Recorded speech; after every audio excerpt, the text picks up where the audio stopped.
Two economists ran an experiment that quietly quadrupled people's savings rates. No side hustle, no budgeting app, no skipped lattes. The employees in the study went from saving 3.5% of their income to over 13%. And here's the part that broke my brain. None of them said it felt like a sacrifice. In the next few minutes, I'm going to show you the exact mechanic they used, why it works on a brain that hates saving, and how to run a slightly upgraded version of it. Starting this quarter. Okay, quick reality check. If you're between 25 and 34, you've probably told yourself some version of, "I'll save more next month," for about 60 months in a row. That's not a character flaw. That's a design flaw. Look at 401k participation. When companies make you opt in, about 60% of people sign up. When they auto-enroll you and make you opt out, 90%. Same humans, same paychecks. The only thing that changed was the default. Defaults beat willpower every single time. So the real question isn't, how do I try harder? It's how do I set a better default and never touch it again? That's what Richard Thaler and Shlomo Benartzi built. They called it Save More Tomorrow. The pitch to employees was simple. You don't have to save more today. You just have to agree that the next time you get a raise, 1% of it goes straight into your 401k before it hits your checking account. 78% of employees said yes, because you're not giving up money you already have. You're just pre-committing money you haven't met yet.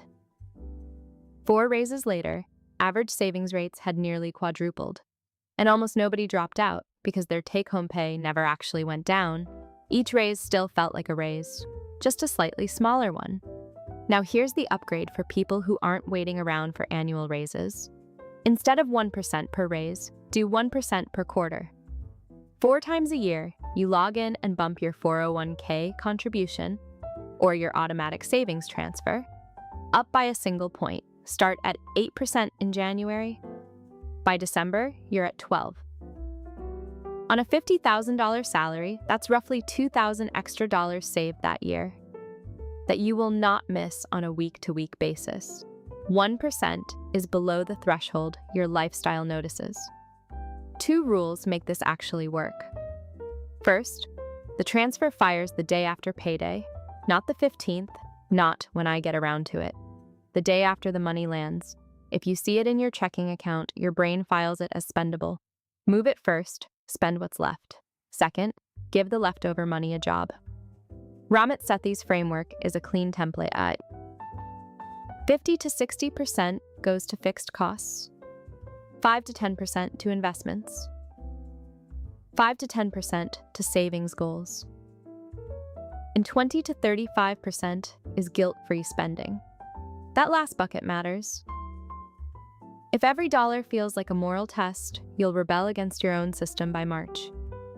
So here's the whole play. Set one recurring calendar reminder, first day of every quarter. When it pings, you open your 401k or your bank app, and you raise your contribution rate by 1 point. That's it. That's the entire system. 4 clicks a year will outsave every budgeting app you download, every spreadsheet you build on a Sunday night, and every New Year, New Me promise you've ever made yourself. If you want to see where this actually lands you by age 40, the compounding math is genuinely uncomfortable, in a good way. That's the next one. And if you're brave enough, drop your current savings rate in the comments. Nobody's judging. We're all figuring out the default we should have had a decade ago.